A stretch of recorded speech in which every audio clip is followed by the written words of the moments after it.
3.5 కోట్ల నుండి 5.5 కోట్ల బడ్జెట్ లో ప్రీమియం విల్లాస్ లో centralized AC with fresh air infusion అందిస్తుంది Janapriya upscale Elysium. Point of time అంటే మనం జస్ట్ ఆ టైంలో అసలు టైమ్స్ ఎలా గడిచుంటాయో ఇమాజిన్ కూడా చేసుకోవడానికి కష్టం, ఎంత స్ట్రగుల్ పడి ఉంటారు ఏంటి అనేది.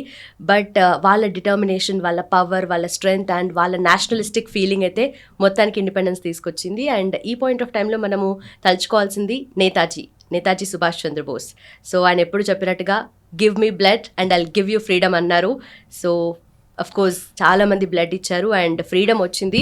దెన్ ఆఫ్టర్ నేతాజీ గురించి మాట్లాడినప్పుడు ఫస్ట్ ఆఫ్ ఆల్ అంటే యూజువలీ ఆయన చిన్నప్పటి నుండి లేదంటే దాని తర్వాత చైల్డ్హుడ్ ఎలా గడిచింది, ఎలా కాలేజ్కి వెళ్ళారు, what kind of a kid he was అనేది మాట్లాడినప్పుడు ఫస్ట్ కటక్లో పుట్టిన తర్వాత కాలేజ్ డేస్ కానీ ఇవన్నీ కూడా గడిచిపోతున్నాయి.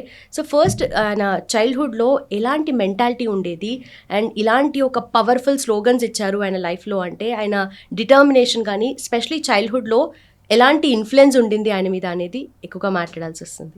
సుభాష్ చంద్రబోస్ అనేది ఒక మనిషి మనం మాట్లాడడానికి ఒక హాఫ్ అన్ అవర్ 1 అవర్ సరిపోదు. ఎందుకంటే is life was two extensive అన్నమాట. చాలా కాంప్లికేటెడ్ మనిషి. ఈ was Mahatma Gandhi is a very straight forward character, even Nehru కూడా. కానీ సుభాష్ చంద్రబోస్ అట్లా కాదు, ఆయనకి వేరింగ్ మూడ్స్ ఉండే ఒక్కొక్క టైంలో. కటక్ మీరు చెప్పినట్లు that time of course Odisha అని సపరేట్ స్టేట్ లేదు, కానీ considered a part of Bengal, greater Bengal లాగానే పుట్టింది అక్కడే. అండ్ వాళ్ళ father Janakinath Bose was a very famous lawyer, public prosecutor ఉండే. వాళ్ళ అమ్మగారు ప్రభావతి దేవి. అండ్ వాళ్ళ అమ్మగారు చాలా పెద్ద ఇన్ఫ్లుయెన్స్ ఉండే నేతాజీ మీద. ఇన్ఫ్యాక్ట్ సంస్కృతం నేర్చుకున్నారు అమ్మగారి దగ్గర నుంచి. He learn Mahabharat and shlokas కూడా నేర్చుకున్నారు. వెరీ ప్రొఫిషియంట్ అన్నమాట సాంస్క్రిట్లో. కానీ సుభాష్ చంద్రబోస్ చిన్నప్పటి నుంచి ఆయనకు ఒక డిటర్మినేషన్ ఆయనలో ఉండే, అది వాళ్ళ టీచర్స్ కనిపించింది. One of his earliest influences అని చెప్పాలంటే వాళ్ళ హెడ్ మాస్టర్ ఒకరు ఉండే, బేనీ Madhav Das. It was a mutual respect. బేనీ Madhav దాస్కి ఎప్పుడు సుభాష్ చంద్రబోస్ అనే ఆ యంగ్స్టర్ మీద చాలా మటుకు ఒక కాన్ఫిడెన్స్ ఉండే, ఒక రోజు ఈయన పెద్ద ఒక లీడర్గా పైకి వస్తారని. సేమ్ టైం సుభాష్ చంద్రబోస్, ఎందుకంటే వాళ్ళ ఫాదర్ చాలా స్ట్రిక్ట్ డిసిప్లినరీని ఉండే, ఎక్కువ కాంటాక్ట్ లేకుండా ఆయన ఎప్పుడు బిజీగా ఉంటారు. మదర్తోని కాంటాక్ట్ ఉంటుంది. కానీ స్కూల్లో ఒక లేట్గా వచ్చారు ఈ ప్రిన్సిపల్ గారు. ఆయన ఎండ్ ఆఫ్ హిస్ స్కూల్ లైఫ్కు ఆయన ఆ టైంలో బేనీ మాధవ్ దాస్ స్కూల్కి ప్రిన్సిపల్గా వచ్చారు. ఒక పర్టికులర్ ఇన్సిడెంట్ జరిగింది స్కూల్లో.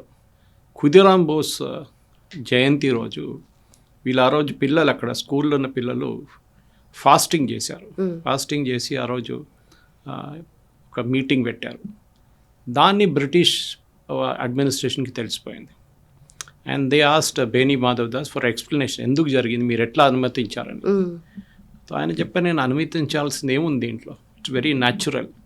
ఖుదీరామ్ బోస్ అనే ఒక యంగ్స్టర్ని మీరు ఉరిదీశారు, ఆయనకి ఆ రెస్పెక్ట్ ఇవ్వడానికి పిల్లలు చేశారు అంతే.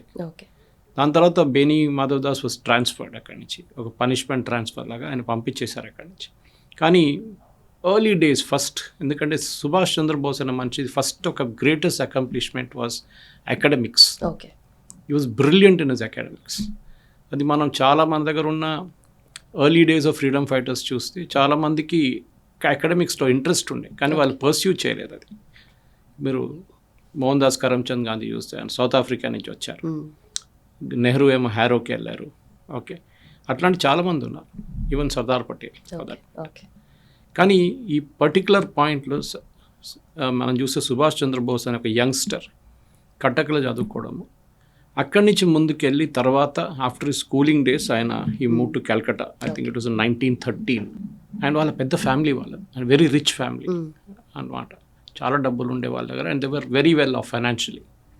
కానీ సుభాష్కి ఎప్పుడు సోషల్ సర్వీస్ అనేది ఆయన చిన్నప్పటి నుంచి ఆయన బ్లడ్లో ఉండేది. ఎక్కడో ఎవరికో ఏదో ఆ టైంలో కాలరా వాజ్ వెరీ కామన్. సో డాక్టర్లు భయపడుతుండే వెళ్ళడానికి. కానీ సుభాష్ చంద్రబోస్ వాళ్ళ ఫ్రెండ్స్ కలిసి అక్కడ వెళ్ళి వాళ్ళని ట్రీట్ చేయడం.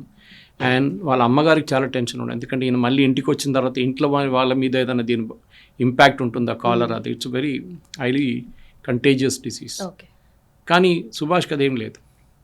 అట్లనే ఆయన ఎక్కడ వెళ్ళినా కానీ ఏది కనిపించినా కానీ ఒక పేదోడు కనిపిస్తే కూడా పాకెట్ మనీ వాళ్ళ అమ్మగారు ఇచ్చిన పాకెట్ మనీ వాళ్ళకి ఇచ్చేస్తారు. ఓకే, స్వతహాగా అలాంటి స్వభావమే ఆయన. In fact it happened later in Calcutta also. కల్కటాలో ట్రామ్లో ట్రావెల్ చేయడానికి వాళ్ళ నాన్నగారు పాకెట్ మనీ ఇచ్చారు నెలకి ఇంత అని చెప్పి. కానీ ఇంటి నుంచి దిగంగానే ఎవరైనా ఒక పేద ఆయన చూస్తే ఎవరైనా some beggar or somebody or anybody for that matter తినడానికి ఏం లేకుండా ఇమ్మీడియట్ ట్రామ్ డబ్బులు తీసుకొని వాళ్ళకి ఇచ్చేస్తారు, నడుచుకుంటూ కాలేజ్కి వెళ్తుండే. Okay, that kind of person he was. Selfless and publicity seeker కాదు, ఏం కాదు, quietly he's to do. So అదొక ఎర్లీ డేస్ నుంచి సుభాష్ లైఫ్లో ఒక లీడర్షిప్ క్వాలిటీ మనకు కనిపిస్తుంది. Was is social service. Okay, and social service ఏదో ఇప్పుడులాగా ఫోటోలు తీయడము, సెల్ఫీలు తీయడం, లీడర్లు చూస్తారు చూడండి. ఎవరికైనా ఒక చిన్న ప్యాకెట్ ఒక బియ్యం బ్యాగ్ ఇస్తే కూడా పెద్ద షో చేస్తారు, దానికి చెక్ ఇస్తే కూడా ఫోటోలు తీసి టెలివిజన్ ఛానల్ వాళ్ళని పిలుస్తారు. ఆ టైంలో అదేం లేకుండే. And he was not bothered. So ఆయనకు ఒక్కటే ఉండే, అకాడమిక్స్లో హీ వాజ్ బ్రిలియంట్, స్కూల్లో కూడా. సో అక్కడ ఆయన చదివింది కూడా, అక్కడ చదివిన తర్వాత then he move to of course కల్కటాకి మూవ్ అయ్యారు. ఓకే, ఇనిషియల్ డేస్ చూస్తే ఆయనకి ఈ చెప్పినట్లు పెద్ద ఫ్యామిలీలో అటెన్షన్ కొంచెం తక్కువ ఉంటుంది ఎప్పుడు. ఎందుకంటే ఇంతమంది 14 మంది ఉన్నారు, 14 మందిలో 9వ అబ్బాయి అనమాట దాంట్లో. ఓకే, ఈ రావెన్షా కాలేజియేట్ స్కూల్ అని కటక్లో చదివారు అనమాట. ఈ స్టడీడ్ దేర్.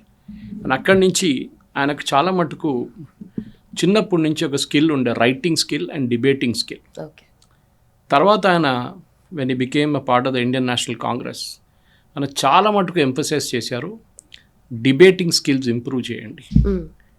ఇది నాకు కూడా ఒక ప్యాషన్ ఉంది, కానీ నేను చిన్నప్పటి నుంచి మా స్కూల్లో నేర్పించారు డిబేటింగ్ స్కిల్స్ ఉండాలి పిల్లల్లో. ఆయన చెప్పారు కూడా, వెన్ యూ బికమ్ లీడర్, మీరు రేపు అసెంబ్లీలో కానీ పార్లమెంట్లో డిబేట్ చేయాలంటే you should be having a debating skills.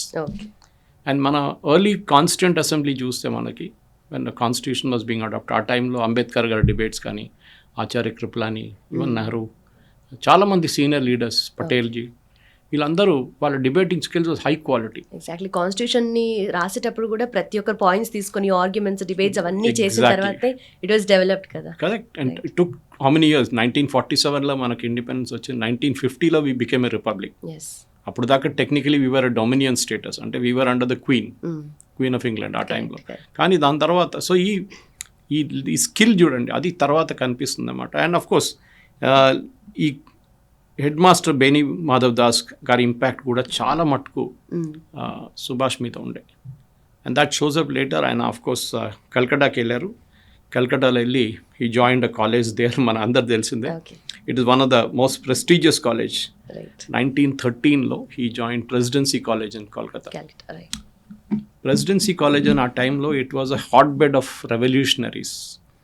Bengal అంటే రెవల్యూషనరీస్. అంత ఇంపాక్ట్ ఢిల్లీలో కానీ, అప్పుడున్న బాంబేలో కానీ, అప్పుడున్న మెడ్రాస్లో కానీ లేకుండే. కానీ కల్కటాలో రెవల్యూషనరీస్ పెద్ద ఒక గ్యాంగ్ ఉండే అక్కడ అన్నమాట.